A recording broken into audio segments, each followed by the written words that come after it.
Alhamdulillah, alhamdulillahilladzi allafa baina qulubina wa aslaha dzata bainina fa asbahna bi ni'matihi ikhwana. Wassalatu wassalamu ala sayyidina Muhammad ibni Abdillah sayyidi waladi adnana wa ala alihi wa sahbihi alladzina nasharul islam ilma wa yaqina. Asyhadu an la ilaha illallah wahdahu la syarika lah wa asyhadu anna sayyidana Muhammadan abduhu wa rasuluh. Allahumma salli wa sallim wa karrim wa majjid ala sayyidina Muhammadin wa ala alihi wa sahbihi ajma'in. Amma ba'du fa ya ibadallah, usikum wa nafsi bitaqwallahi azza wa jalla faqad fazal muttaqun.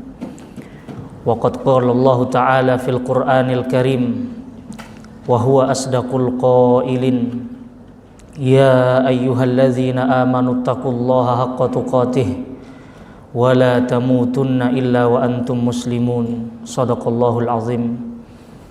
Ma'asyiral hadirin, jamaah salat Jumat hafizakumullah.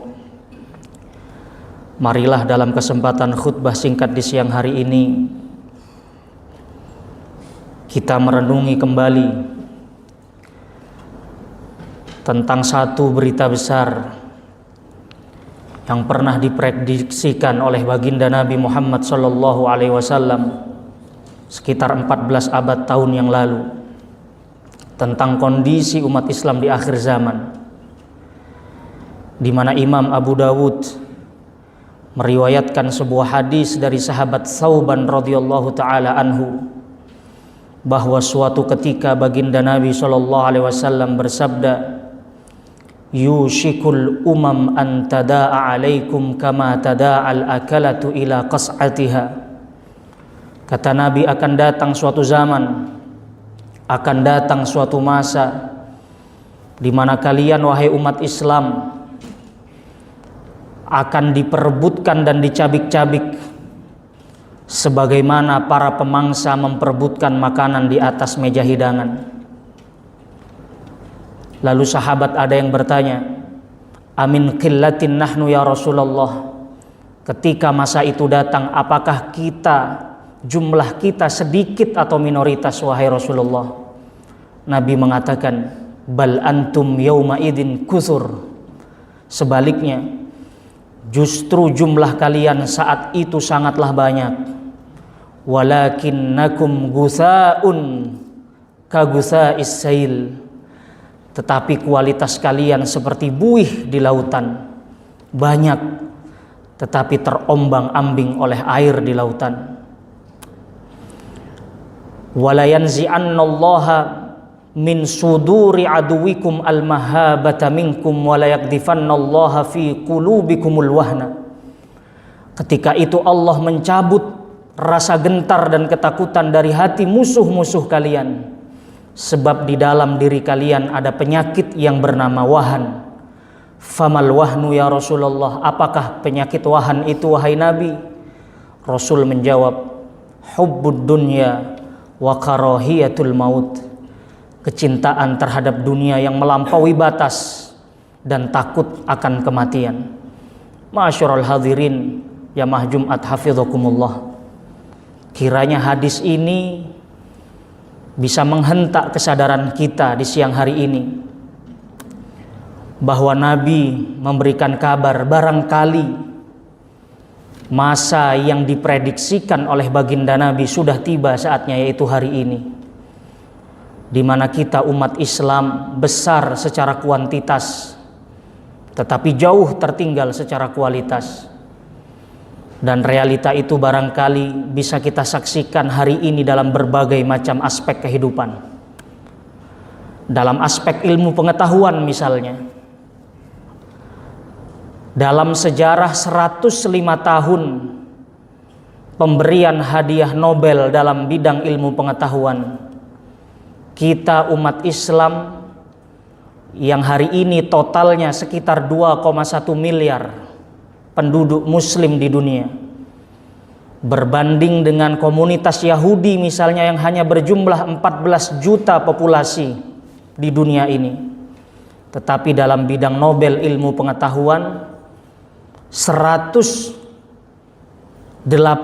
Nobel diraih oleh komunitas kaum Yahudi.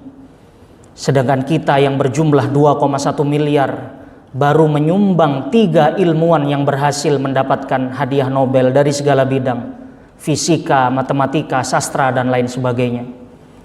Itu dari aspek ilmu pengetahuan. Kita belum bicara aspek ekonomi, sosial, dan lain sebagainya. Dan hari ini fenomena buih di lautan itu semakin nyata di hadapan kita. Ketika Masjidil Aqsa, kiblat pertama umat Islam, masih belum menjadi tempat yang aman dan tentram, masih belum menjadi tempat yang nyaman untuk beribadah kepada Allah. Bahkan di masjid yang dulu baginda Nabi pernah singgah saat peristiwa Isra wal Mi'raj, orang-orang hingga detik ini belum tenang beribadah di sana. Maka tentu sudah tidak relevan lagi bagi kita hari ini untuk berdebat apakah konflik yang ada di Israel dan Palestina adalah konflik agama ataukah murni konflik politik. Tetapi yang sudah jelas di hadapan kita dan mencabik-cabik nurani kita semua adalah bahwa hari ini sekitar 9.000-an jiwa sudah meregang nyawanya. Dan PBB merilis data resmi bahwa 2/3 dari mereka adalah wanita dan anak-anak kecil yang tidak memiliki dosa. Dan lagi-lagi, fenomena ini hanya mampu kita saksikan melalui layar handphone dan televisi. Dan kita pun tidak tahu harus bisa berbuat apa. Dan seperti biasa, satu persatu pemimpin negara Muslim Arab kita saksikan di layar televisi memberi kutukan dan kecaman. Tetapi setelah itu semuanya menjadi seperti uap dan angin, tidak memberi pengaruh apa-apa. Antum ghusaun ka ghusaa'is sail. Jumlahmu banyak, kata Nabi, tetapi seperti buih di lautan. Para hadirin, mari kita sejenak membayangkan hari ini kita tinggal di negeri Indonesia yang penuh dengan aman. Kita bisa merencanakan bisnis dengan matang. Kita bisa membeli mobil yang baru lalu mengganti dengan mobil yang lama. Kita bisa berinvestasi pendidikan untuk putra-putri kita yang terbaik. Lalu setelah bisnis kita sukses, kita merencanakan membuka cabang dan begitu seterusnya. Hal-hal itu semua adalah sesuatu yang mimpi bagi warga Palestina. Semua rumah yang mereka miliki rata dengan tanah. Yang ada di benak dan pikiran mereka adalah kapan waktu itu datang untuk menjemput syahid di jalan Allah Subhanahu wa Ta'ala. Maka sebagai warga Indonesia yang konstitusinya tegas menolak segala macam bentuk penjajahan, dan sebagai warga Muslim yang meyakini Allah Ta'ala mengharamkan kezaliman, kiranya itu sudah cukup untuk menjadi alasan bagi kita semua untuk berpihak kepada Palestina. Masyarul hadirin jamaah Jumat yang dimuliakan Allah Subhanahu wa Ta'ala, marilah sejenak kita bermuhasabah. Apa yang terjadi di Palestina kita jadikan instrumen untuk diri kita bermuhasabah. Mengapa itu semua bisa terjadi? Ternyata Nabi sudah memberikan kabar di dalam hadis tadi bahwa kita semua umat Islam terserang penyakit wahan gara-gara berkelahi perebutan kekuasaan dan dunia. Negara-negara Muslim terus bertengkar dan enggan untuk bersatu. Maka di dalam hadis yang lain Nabi memberikan obat penawarnya. Nabi mengatakan, "Salahu awwali hadhil ummah bizzahadati wal yaqin." Masa keemasan, puncak kejayaan yang dulu pernah diraih oleh umat ini di generasi awal, diraih yang pertama melalui sifat zuhud dan qanaah dan keyakinan yang mantap kepada Allah Subhanahu wa Ta'ala. Dengan cara itulah Nabi menggembleng dan mendidik sahabatnya sehingga menjadi pribadi yang tidak bisa goyah oleh apapun. Lalu yang kedua, Nabi memberikan obat penawarnya di dalam hadis yang diriwayatkan oleh Imam Al-Bukhari. Nabi SAW bersabda, "Iyyakum wadh-dhon, fa inna adh-dhonna akdzabul hadis, wala tahassasu wala tajassasu wala tahasadu wala tabaghadu. Wa kunu ibadallahi ikhwana." Kata Nabi, jauhilah berburuk sangka antar sesama muslim. Wala tahassasu wala tajassasu, janganlah kalian saling mencurigai, janganlah kalian saling iri dengki, janganlah kalian saling bermusuhan. Wa kunu ibadallahi ikhwana, wahai hamba Allah, jadilah kalian semua hidup di dalam persaudaraan. Masyarul hadirin yang dimuliakan Allah. Jadi kata baginda Nabi, kalau kita ingin menjadi umat yang kuat, kunci pertamanya adalah jauhi permusuhan dan pertengkaran di antara kita semua. Maka naif dan ironi kalau hari ini sekarang kita mengharapkan persatuan dalam skala internasional global, tetapi dalam skala yang kecil misalnya, kita sholat di satu masjid yang sama, menghadap kiblat yang sama, tetapi di antara kita masih ada yang tidak menyapa satu sama lain, masih ada yang saling curiga, suudzon satu sama lain, hanya gara-gara yang satu subuhnya pakai kunut, yang satu tidak pakai kunut. Masih ada yang berkelahi satu sama lain di masjid yang sama, hanya gara-gara yang satu membaca tawassul, yang satu tidak tawassul. Yang satu merayakan maulid Nabi, yang satu tidak merayakan maulid Nabi. Kita disibukkan oleh pertengkaran yang sifatnya furu'iyah, cabang, tetapi lupa tentang misi besar yang diajarkan oleh Nabi, yaitu ukhuwah, persaudaraan di antara kita. Maka jangan pernah menyalahkan pihak luar yang mengadu domba kita, kalau kita sendiri tidak mampu mewujudkan ukhuwah itu di antara internal umat Islam sendiri. Masyarul hadirin, jamaah Jumat yang dimuliakan Allah Subhanahu wa taala. Maka konflik Palestina adalah tragedi kemanusiaan yang menimpa kita semua, apapun suku dan agamanya. Oleh karena itu, sebagai orang Islam, hendaknya kita tidak boleh acuh tidak acuh. Maka kalau ditanya apa yang bisa kita lakukan sekarang, maka kita jawab dengan satu diksi yang bernama jihad. Tetapi pertanyaannya, jihad dalam arti apa? Jawabannya adalah kita berjihad dalam arti melakukan sesuatu yang terbaik sesuai dengan kapasitas dan kemampuan kita saat ini.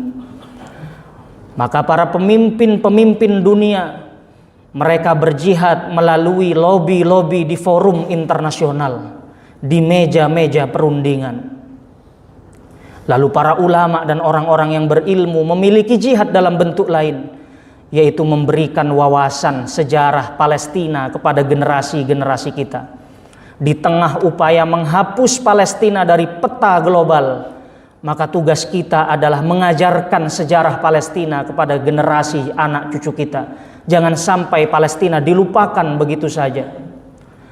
Lalu bagi penduduk Gaza yang hanya berradius sekitar 10-100 km dari lokasi peperangan, maka jihad mereka adalah jihad qitali, jihad fisik, jihad peperangan melawan kezaliman sebisa yang mereka mampu. Dan inilah yang dahulu pernah difatwakan Hadratus Syekh Kiai Haji Hashim Asy'ari ketika Belanda masuk ke negeri kita. Beliau mengeluarkan resolusi jihad yang berisi siapapun yang tinggal radius 50 dan 100 km dari Surabaya wajib ikut perang mengangkat senjata. Pertanyaannya, jihad kita dalam bentuk apa? Jihad kita tidak mungkin. Jihad di forum internasional tidak mungkin. Maka jihad kita adalah jihad yang terakhir, dilakukan dengan dua cara. Yang pertama, menggunakan hati kita dengan cara mengingkari seingkar-ingkarnya terhadap kezaliman, kebiadaban kemanusiaan yang terjadi di Gaza hari ini. Dan inilah ukuran minimal seorang yang di dalam hatinya ada iman. Lalu jihad yang kedua adalah dengan menggerakkan lisan kita untuk senantiasa mendoakan mereka di Palestina. Semoga Allah Ta'ala mengangkat bala, musibah dan bahaya dari mereka semua. Inilah yang dikatakan Nabi, ad-du'a'u silahul mu'min. Doa adalah senjata terampuh yang dimiliki oleh orang-orang yang beriman.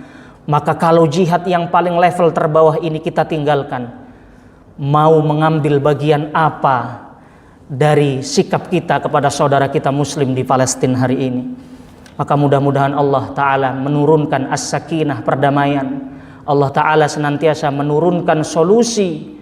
Allah Ta'ala menggerakkan hati pemimpin-pemimpin dunia untuk menghentikan peperangan, sehingga perdamaian bisa kita lihat, bisa kita rasakan, sehingga kita semua bisa hidup bersaudara di atas muka bumi ini.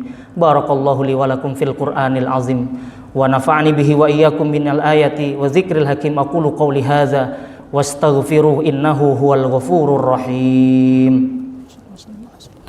Allahumma salli ala sayyidina Muhammad wa ala ali sayyidina Muhammad.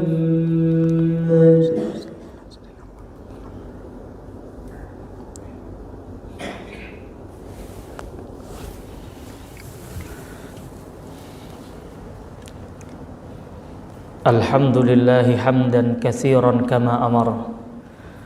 Ashhadu an la ilaha illallah wahdahu la syarika lah irghaman liman jahada bihi wa kafar. Wa ashhadu anna sayyidana Muhammadan abduhu wa rasuluh sayyidil insi wal bashar. Allahumma salli wa sallim ala sayyidina Muhammadin wa ala alihi wa sahbihi ajma'in. Mattasalat aynun binazar wa udhunun bi khabar, amma ba'du. Faya ayyuhan nas ittaqullaha mastata'tum wa ati'uh fa inna ta'atahu hiya aqwam wa aqwa, wa tazawwadu fa inna khairaz zadit taqwa. Wa'lamu anna Allaha amarakum bi amrin bada'a fihi bi nafsihi wa thanna bi malaikatil musabbihati qudsih. Fa qala ta'ala wa lam yazal qailan alima inna Allaha wa malaikatahu yusalluna 'alan nabi ya ayyuhalladzina amanu sallu 'alaihi wa sallimu taslima. Allahumma salli wa sallim ala sayyidina Muhammadin wa ala alihi wa sahbihi ajma'in. Wardallahumma 'anil khulafa'ir rasyidin alladzina qadaw bil haqqi wa kanu bihi ya'dilun. Abi Bakrin wa Umar wa Utsman wa Ali wa ansairi ashabi nabiyika ajma'in wa anit tabi'in wa man tabi'ahum bi ihsanin ila yaumiddin. Allahumma a'izzal islam wal muslimin wa ahlikil kafarata waz zalimin wa a'li kalimataka ila yaumiddin. Allahumma ghfir lil muslimina wal muslimat wal mu'minina wal mu'minat al ahya'i minhum wal amwat bi rahmatika ya wahibal atiyat. Allahumma ansur ikhwanana fi Palestin wansur ikhwanana al mujahidin fi sabilika fi Ghazzah wa fi ayyi makan min biladil muslimin ya rabbal alamin. Allahumma farriq jam'ahum wa shattit shamlahum innaka ala kulli syai'in qadir. Rabbana atina fid dunya hasanah wa fil akhirati hasanah wa qina adzaban nar. Ibadallah, innallaha ya'muru bil adli wal ihsan wa ita'i dzil qurba wa yanha 'anil fahsya'i wal munkari wal baghi ya'idukum la'allakum tadhakkarun. Fadhkurullahal azim yadhkurkum wa la dzikrullahi akbar.